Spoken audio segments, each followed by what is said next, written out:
Do not try what you're about to see at home. We're what you call experts.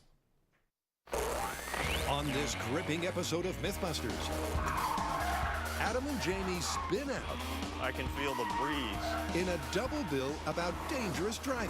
Freaking hell, that's hilarious. First, is it true that some types of shoe Seriously, stop laughing. make you worse behind the wheel? Whoa. Then, Adam's bladder is under pressure Can't even tell you how badly I have to pee right now. as the guys test if being about to burst is as bad as being boozed up. That was bad. Meanwhile, Tori, Carrie, and Grant are stuck, tackling two tall tales about super adhesive. This glue is incredible. Can this superb glue really turn a room upside down? We're like rock stars. And then, in a full-on head-on clash, That is a headache. could this ultimate sticky stuff really stand in for a seatbelt? Who are the Mythbusters? Adam Savage I got the chicken. and Jamie Heineman. Ta-da! Between them, more than 30 years of special effects experience. Together with Grant Imahara, Save yourselves. Carrie Byron, That was awesome. and Tori Belleci. We're gonna die! They don't just tell the myths, they put them to the test.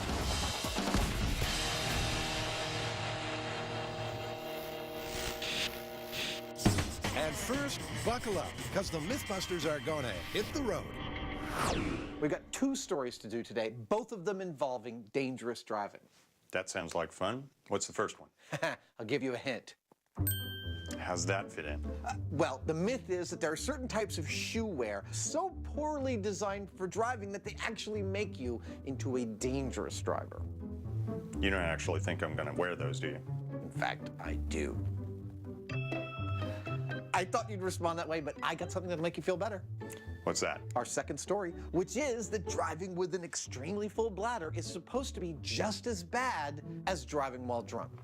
And how's that gonna make me feel better? Because I'm gonna be the test subject. Okay, that does actually make me feel better. I thought it might. So, it's a duo of driving myths. Could it really be possible that driving under the influence of a very full bladder is just as bad as driving when you're drunk? But first up, could it be true that certain types of footwear will turn you into a hazard on the highway?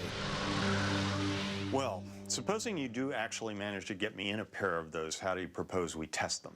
Why don't we do it like this? We each wear a strange piece of footwear with our foot all the way down on the accelerator. Then we time how long it takes to get from the accelerator all the way to the brake. We pick the three worst shoes and test those on a closed course under extreme conditions. That works. So the guys will put their best foot forward with 6 shoe types that already look dodgy to drive in. Flip-flops, high heels, wedges, platform shoes, elevator boots, and snow boots. We're gonna choose the 3 worst, the 3 that affect your driving the most. And we're gonna do that on small scale here in the shop by putting on each pair of shoes, getting in this car while it's stationary, and timing how long it takes us to move our foot from all the way down on the accelerator to all the way down on the brake. The idea is that the more a shoe slows a driver's response time, the worse a driver that person will be. All right, So the guys rig for some reaction time tests. cool. Here's how it's going to work. When that sign turns from green to red, a timer starts.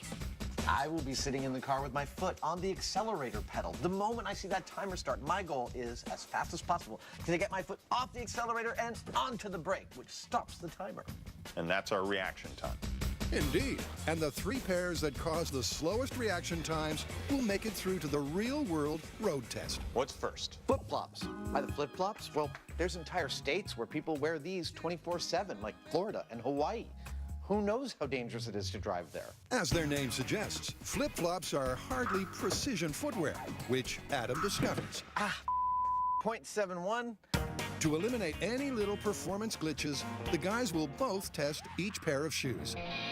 0.55. The gentleman is fast. Then average their results to sort the shoes in reaction time order. High heels. They may hurt, but nothing makes my calves look better. They've chosen footwear from every walk of life. 1.28. Whether it's high-style heels I think production came up with this story just so they could see me in these shoes. Extreme elevations, I feel like I'm able to actually walk a lot faster in them. It's probably an illusion. I can feel the breeze. even the Arctic Circle. All right, bunny boots, ready when you are. Bop. I got my foot stuck behind the brake. And after a full day of testing, 0.51, nice. the Mythbusters have all the reaction time data 0.53, he's in the zone. and embarrassing flashbacks Those are fabulous. they could ever need. 0.54. What do we got? Well, it's actually really close. The three worst ones were snow boots, high heels, and wedges. Those are the three we're going to be testing out on the road. I'll be darned. High heels, wedges, and bunny boots. The values that we got for these three was quite close to each other, but this was in a controlled test in the shop. Out in the field when we're doing sophisticated driving maneuvers, the difference might be much greater. I would put my money on the bunny boots as giving us the most amount of trouble on the road.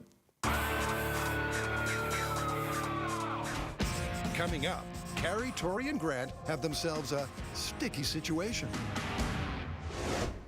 Now, ever since we started testing duct tape myths and doing all things duct tape, all the fans want us to test another substance.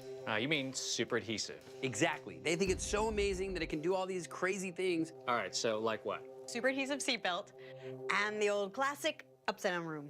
Dude, sounds like it could get messy.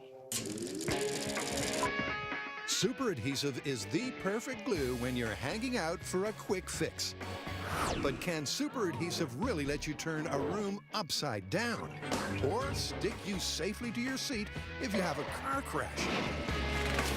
You know, these all sound great, but first, I'd like to know what we're up against. Yeah, the fan side has some pretty outlandish claims. Before we dive in, I'd like to do some tests. See, like, how much mass can it carry? All right, sounds good to me. With science on the menu, Tori muscles together a rig designed to see how strong the super adhesive really is. So I built this oversized barbell that can take up to 1,000 pounds that we can lift with our forklift. It's a heavy-duty rig, especially when you hear what it's up against. All right, so this first test is just one drop, right? One tiny little drop. Somehow I thought it'd be a bigger drop. Yeah. Yep, it's just a single drop of glue. But will that be enough to raise the bar? Now, I know that super glue is strong, and these are near ideal surfaces, but we're only talking about one drop. My guess, 250, maybe 275 pounds. To find out, they'll add weights to the bar until the glue gives up. The question is, how many pounds till it grounds? All right, 100 pounds. Yes, 100 pounds. Looks like it holds. It's so far so good. And 2 lifts later, 200 pounds, do it. No Nice. problem. it could have Grant's prediction covered. Okay, this is 300 pounds. Wow! Nice. That is pretty surprising. One drop of glue, 300 pounds. But the test ain't over You got any more in you? You can do it. until the drop drops off. 650. Let's do it. Zero. Do Put it. it up. Do it. I can't even No believe it. problem. I can't even 650. believe it. 650. How much further can it go? I don't know. Let's see if we can go up to 1,000. Oh my God. So then, if 650 pounds is the strength of one drop, 7 drops should be enough to lift the weight of your average American car, which is about 4,000 pounds or 2 tons. We're gonna see if that works. I have so much faith in this glue. I really do think this car is going to go up off the ground with only 7 drops. 6, 7. All right, 7 drops of glue. Carrie climbs into the hot seat, and it's go time. All right, Carrie. Yes, holding. Yes. It's lifting it. Yeah. It worked. It's off the ground. No way. 7 drops is enough to lift a car. That is insane. Oh my God, we lifted a car with glue. Well, This is amazing. We lifted a car with 7 drops of glue. Now, I knew this stuff was strong, but I didn't know it was this strong. But this is Mythbusters. We're not going to stop here. We have a whole bunch of tests just to find out how well this glue works. Ain't that the truth? With upside-down rooms and seatbelt stand-ins, there's a lot more to come unstuck. I've never glued a bed to a roof before.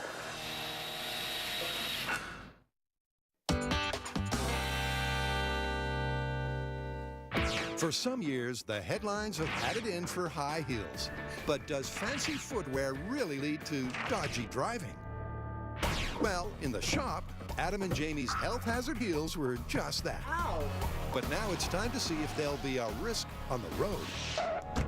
So we got a closed course and a car with racing harnesses in it. What could be a better day? And they'll supercharge the testing with a stunt driving shoe showdown. We brought out an old friend, Marv Ruff, who is an instructor at the Alameda County EVOC Training Center. Jamie and I are going to line up a bunch of complicated driving maneuvers. Just remember, let the car do the work. We're going to get really good at them. A little more speed now. That was nice. And then we're going to see if it's even remotely possible to do them in some fancy footwear. Whoa! That is so much fun. And there's more fun to come because those silky stunt skills are going to be the basis for a fancy footwear test track. Huh, that's the end of the straightaway. And to say it's extreme is an understatement. The first part of our course is accident avoidance. The moment that light changes, Jamie has to choose a lane.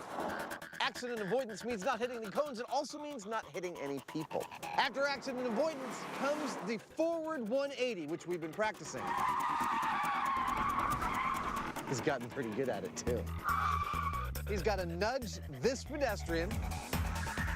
Then he goes into a reverse 180. Like that. The reverse 180 leads naturally to a zigzag slalom, which requires very precise application of both the gas and the brake, something that might be very difficult with weird shoes.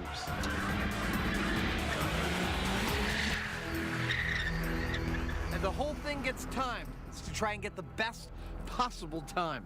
Yeah, but time trial is the ideal way to put the shoes through their paces. And first up is the control, the regular shoes benchmark. Regular shoes, control test in 3, 2, 1, go. The course is working out great. To make it through quickly, you have to move your foot from pedal to pedal, back and forth, back and forth, and back and forth. It's working fine with the shoes that I've got on, but what it does with fancy footwear, we'll see. All right, well, your first one was 122, second was 121. I think that's your benchmark. Okay. My turn. 3, 2, 1, go.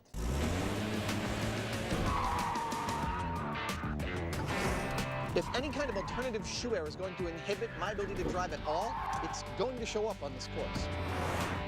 How'd I do? 117. 117. I've been hitting that every time. I guess that's my benchmark. That's pure fun right there. They've burned through their control laps in times that the hazardous heels might find hard to match.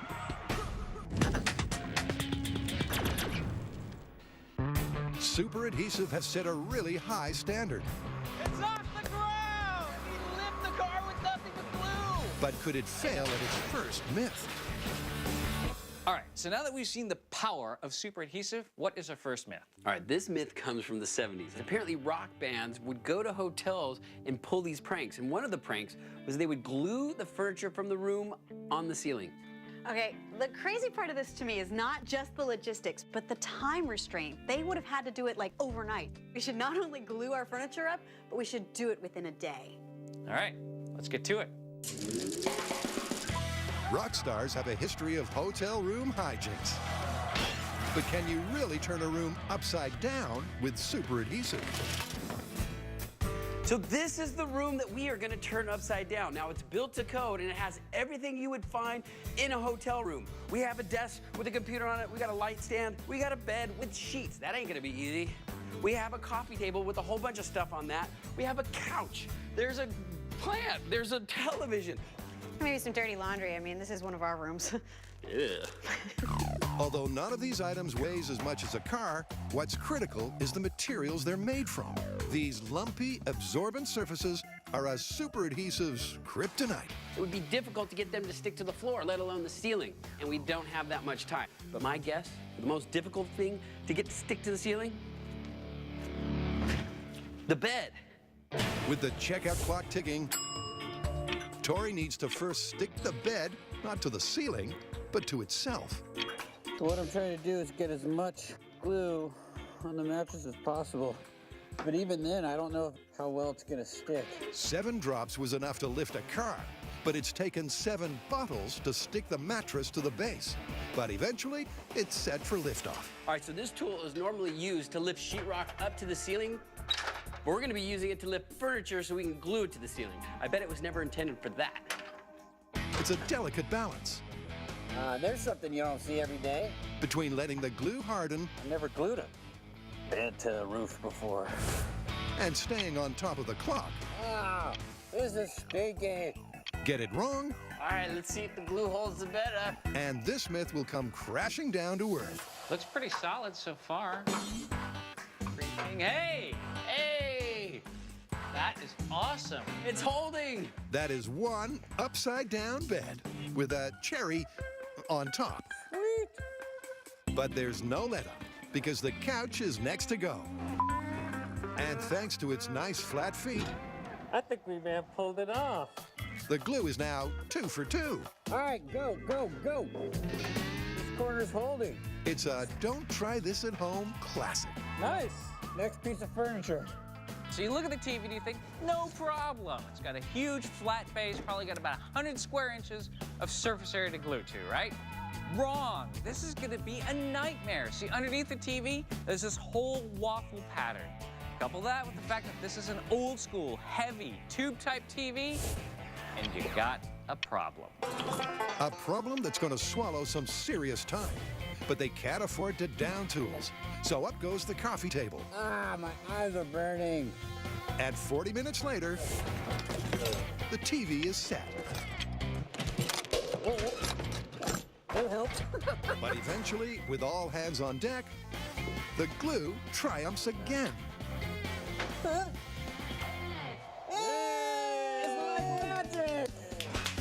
Now, with no time to hang around, up goes the desk, complete with accessories. Of course, there's a Viking helmet. We're talking about 70s rock bands. And the shag carpet. That's awesome.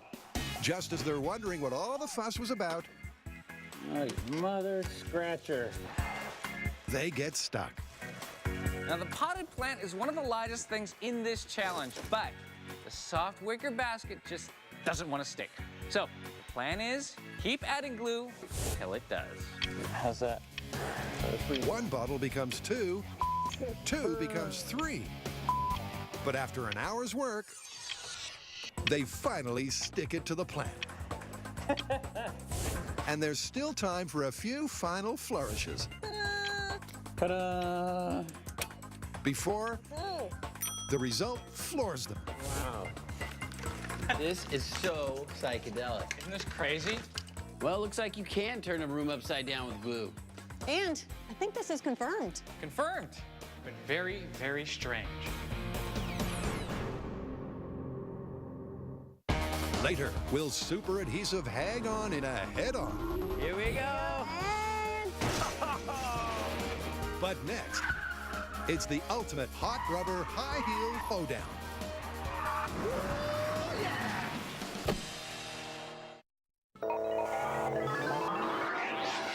We've been testing the myth that certain types of footwear can inhibit your driving to the point where they make it dangerous. We've done some controls, and we've selected the 3 types of footwear we consider most likely to cause that difficulty. And now it's time to put this story to the test. It's why we're wearing our driving shoes. This is just wrong. Seriously, this could be dangerous, so stop laughing. Seriously, stop laughing. Yeah, Shall we? yeah. All right.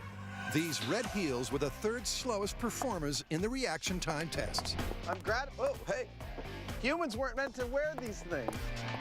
But when the rubber hits the road, how will these shoes affect Adam's 117 benchmark?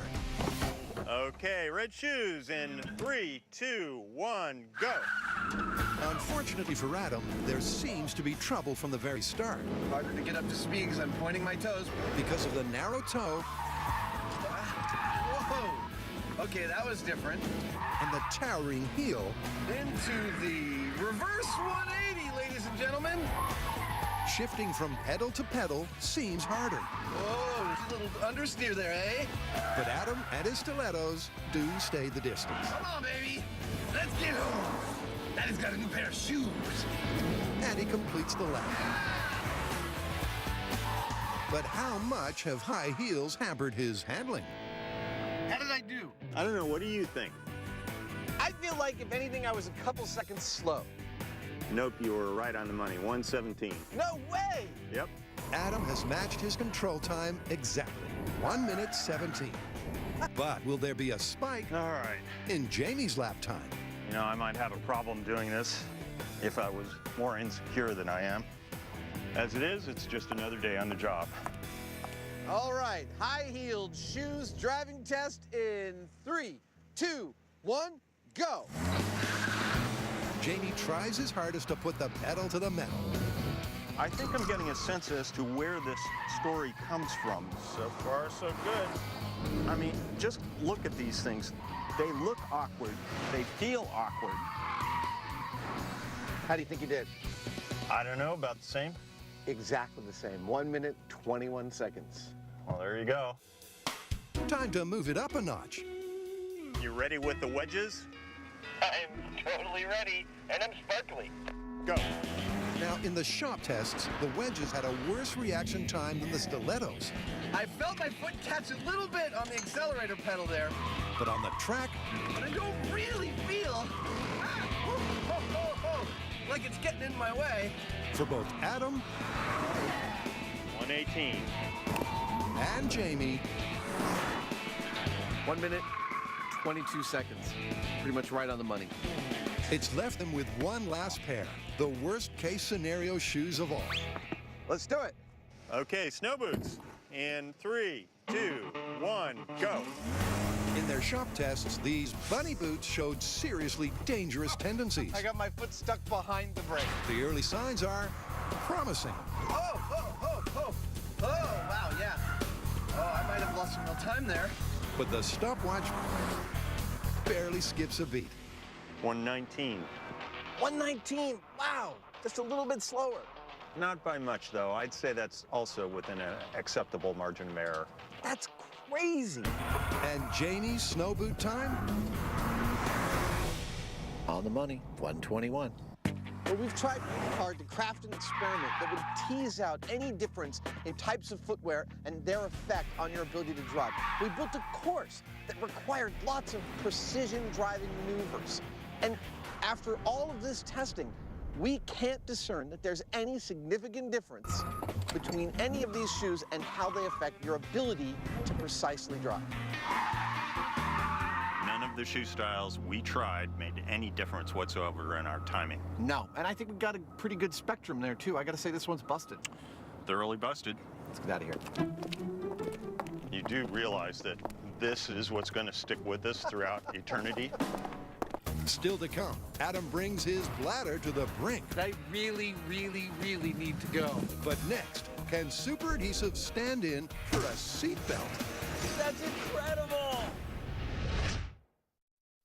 Do not try what you're about to see at home. We're what you call experts. Ow! In super adhesive heroics, All right, go, go, go. the glue is one up with one to play. Time to put the glue in the driver's seat. Okay, super adhesive seatbelt. This is the idea that you can glue yourself to your car seat instead of using a seatbelt to survive a crash. All right, we really want to give this a chance of working. Why don't we get a car with leather seats? That way we have a better bonding service. Okay, so car with leather seats, we set up a towing system, we crashed it into a wall at regular street speed. And we put one guy in a seat with a seatbelt and the other guy with super glue only and compare. Sounds good? Sounds real good. Anyone who doesn't use a seatbelt should get their head examined. But if your seatbelt's not working, the fan site suggests that super adhesive can secure you to your seat and even save your life.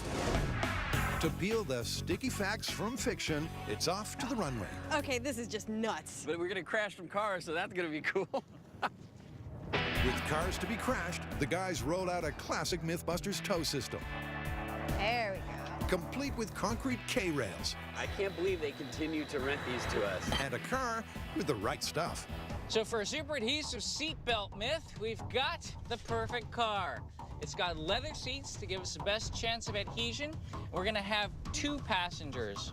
One is gonna be super glued onto the seat. The one in the other side is gonna have no super glue at all. That's our control, so we can compare the damage. The glue-free control job goes to Buster. Buster loves me. I've sewn them together so many times. Oh. Strapped under a standard seatbelt, he's a little put out. Deal with it, Buster. Because taking on the danger of the super adhesive hot seat will be a brand new Mythbuster. I'd like to introduce you to Buster 4.0. He is a calibrated test instrument, or better known as a crash test dummy. The way we're gonna break him in, well, it's pretty fitting, a car crash. You're gonna have fun. We gotta break you in somehow. To secure him in the super adhesive hot seat, the guys stick both his jumpsuit and his rubber skin to the leather interior. We don't recommend you do this at home. This belt and braces approach will give Buster 4.0 the best chance of success in a 35-mile-an-hour head-on crash. All right, let's see how strong this glue really is. In the tow car, Grant hits the gas. The pulleys spin up towards the target speed. 20, 25. Looking good. And Buster 4.0 hopes he'll stick it out. Ow! Looks like he came right out of his seat and smashed into the windshield with his head. That is a headache. That is not a good seatbelt. Well, that's one way to break in a new crash test dummy, but you know what? The glue didn't hold at all. His head smashed right through the windshield. Except for the super adhesive seatbelt, the test worked perfectly. So we got our car with the 2 Busters up to 35 miles an hour, and he crashed straight into the K-rail. And no big surprise, the glue did not hold him in his seat. Now the Buster with the seatbelt stayed in his seat, had no damage whatsoever. Yep, seatbelt Buster is alive and kicking. But his stuck-up buddy is down for the count. So what's gone wrong? Looks like the material didn't really stick to the seat, but it's not the glue's fault. The glue actually held. Yeah, I think we should try this again, and maybe we cover the seat with something that's a little stronger and put him in a material that's actually going to bond to it. Incredibly, it was the material that gave way on the seat and the clothes. So for Crash Test 2, Tori's replacing their new car's regular seat, while Carrie and Grant work on Buster. So in addition to replacing our leather seat, we're also doing away with the jumpsuit and replacing it with this rubberized wetsuit. Why, you ask? That makes his butt look really good. To get the best possible bonding surface for our glue. And that rubber suit will be sticking to a glue-friendly fiberglass racing seat. This way, when we glue Buster in, we are gluing rubber against fiberglass. That's 2 non-porous materials. So hopefully, he will actually stay in the seat this time we crash the car. In addition, the body-hugging contours on the racing seat mean there's more surface area to stick to Buster. Ah, yeah, there you go. That's a good fit. But it's still a huge ask. All right, this is test 2. Rubberized suit and hard plastic seat. In 3, 2, 1, go. 10, 15, Looking good. 20, 30 miles an hour. Here we go. And Oh! It looks like he just got ripped right out of that seat. Well, it's pretty obvious it didn't hold. yeah, I'm pretty comfortable at this point saying super adhesive seatbelt, totally busted. Which means that to put the super in super adhesive, the guys will have to take this myth to the max.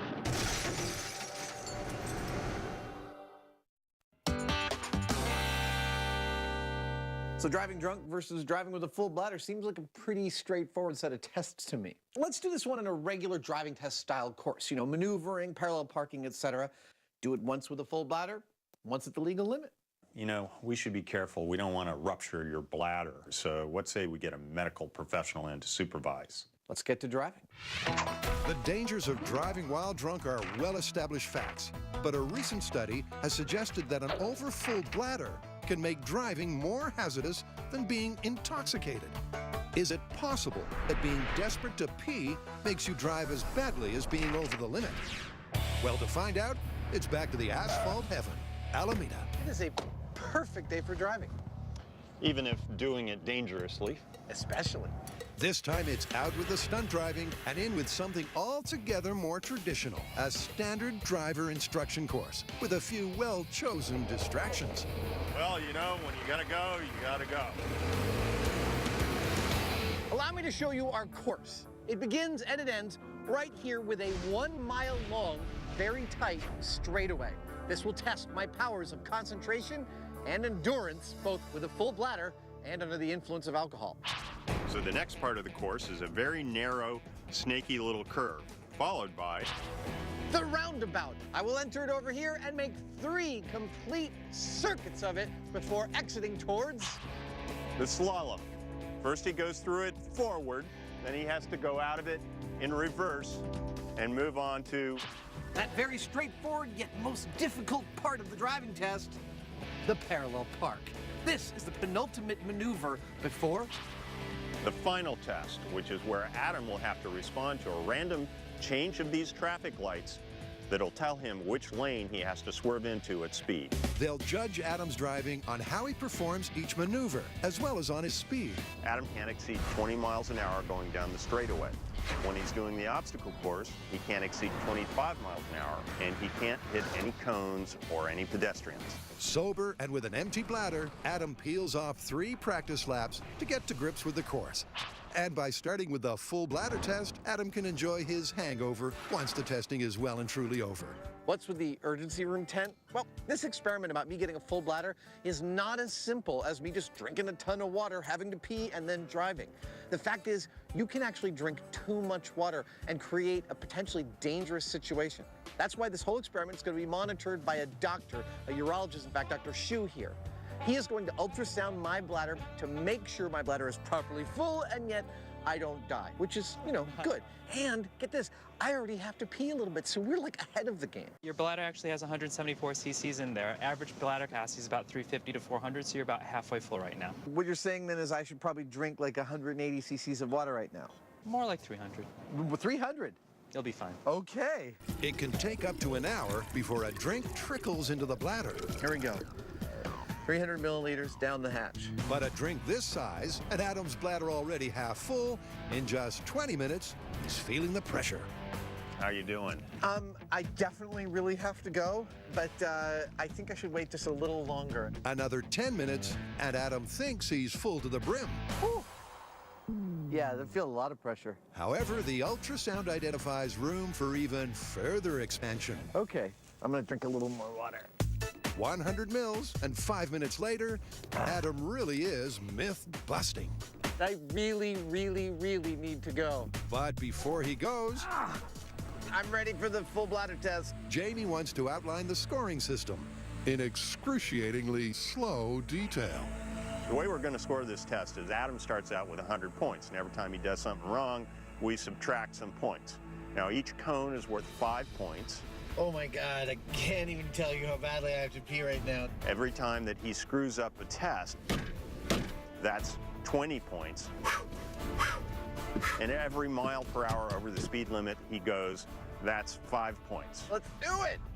Pedestrians that he could hit, well, let's just say that's a lot of points. We'll worry about that when we get there. Bladder control test in 3. Oh, he's such a... 2. Man, I'm gonna get even. 1.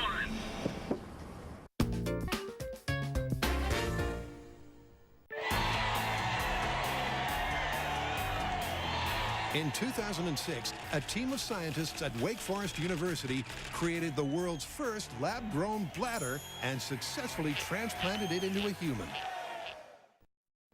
2 crash tests have proved it.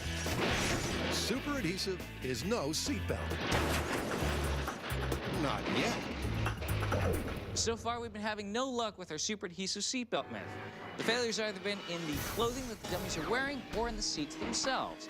But what we need to do is focus on the strength of the bond of the glue. And we're going to do that by giving the glue an ideal bonding surface, 2 steel plates. One's gonna go on our dummy's back, and the other is going to go on a special new metal seat that I'll be installing into the vehicle. By taking the fabrics out of the equation, the guys are putting the glue, and the glue alone, to the ultimate crash test. May not be the most comfortable seat, but if it works, Buster's gonna be glad he has it.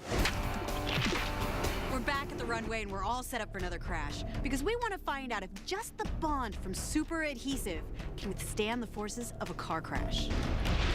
This time, there'll be no clothes ripping, there'll be no seat tearing. We're not fooling around. We've got 2 identical super flat steel plates. This one is welded onto Buster's frame, and the other is welded into the car. And those 2 are stuck together with, yep, you guessed it. But will the Super Adhesive finally keep Buster in the hot seat? All right, for a final experiment, we have the same circumstances as before. Here we go in 3, 2, 1.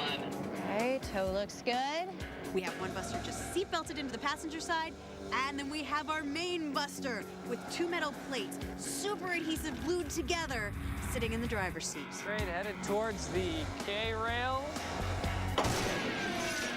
You know, that might have worked. It might have worked. Well, what do you think? The plate's still connected. It actually withstood the crash. That's incredible. That's quite a Super Adhesive glue. This is incredible. He actually held on. The glue was strong enough to withstand this shock. I'm impressed. So am I. The Super Adhesive has stuck fast, and during an impact, imparting 16,000 pounds of force. Now, in theory, the Super Adhesive should have more than enough holding power to withstand the forces involved in a car crash. And it turns out it does. But this myth is still busted.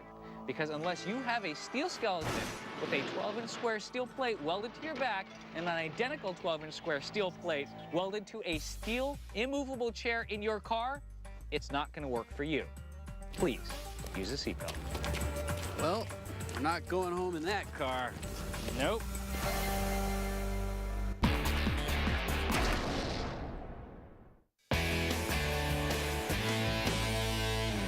At the other end of the runway, Adam couldn't be more ready to test his bladder-impaired concentration.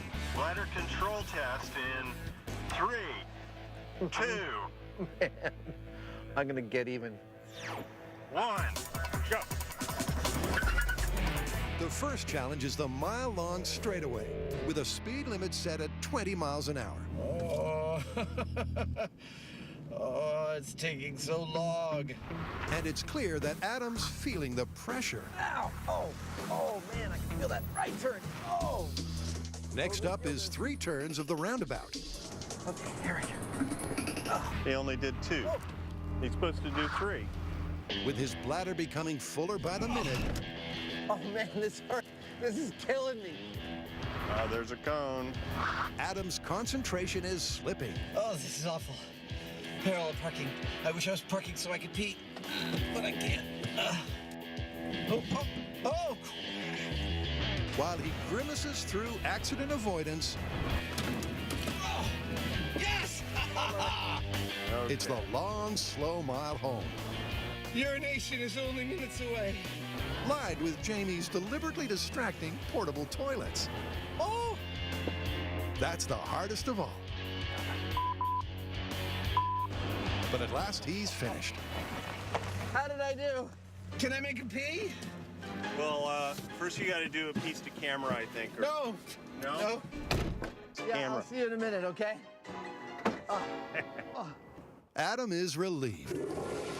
But a full bladder absolutely dented his concentration behind the wheel. As for his score, well, that comes later. We're making a point of not telling Adam how he did on the full bladder test so it doesn't skew how he does when he's intoxicated. All right, fun's over. Remember, Adam's full bladder driving will be tested against the benchmark for driving impairment, alcohol. Legally, we can't actually have anybody driving while fully intoxicated.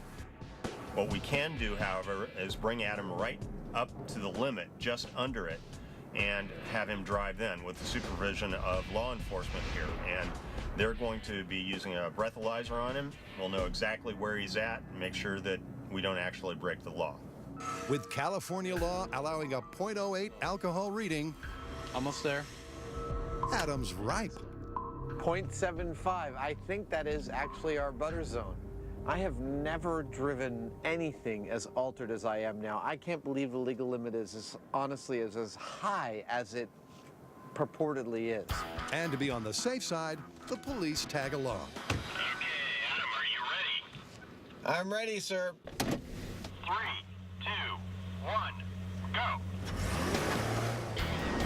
But in the first slow straightaway, the officer might be reconsidering. So it's gonna be a dog leg left turn. Ooh, I hit a cone, wow. Okay, here we come up to the first dog leg. Because like the bladder test, I hit a cone. it's clear that Adam's driving is impaired. Left turn, and into 3 loop-de-loops. Did I hit another cone? There's 2. But how does his almost illegally boozed up brain That was bad.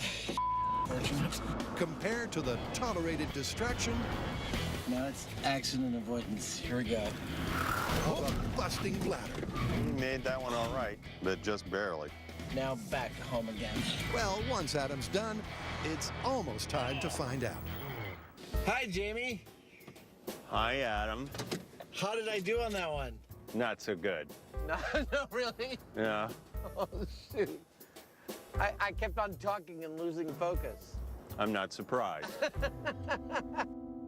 I have to see what Jamie's numbers say for the final analysis, and I'm not necessarily in a position to make a judgment, but I have to tell you, I was far less capable of driving intoxicated than when I had a full bladder.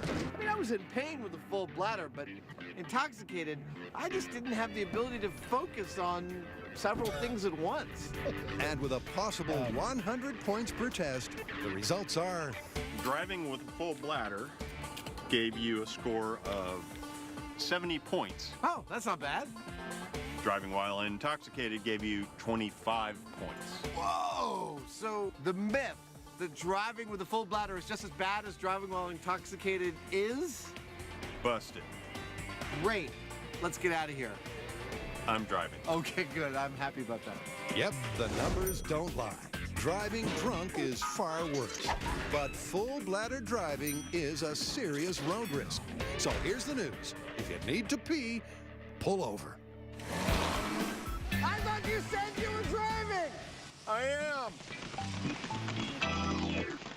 Have you had enough? Of course you haven't. Log on to discovery.com/Mythbusters after show to get more of your Mythbusters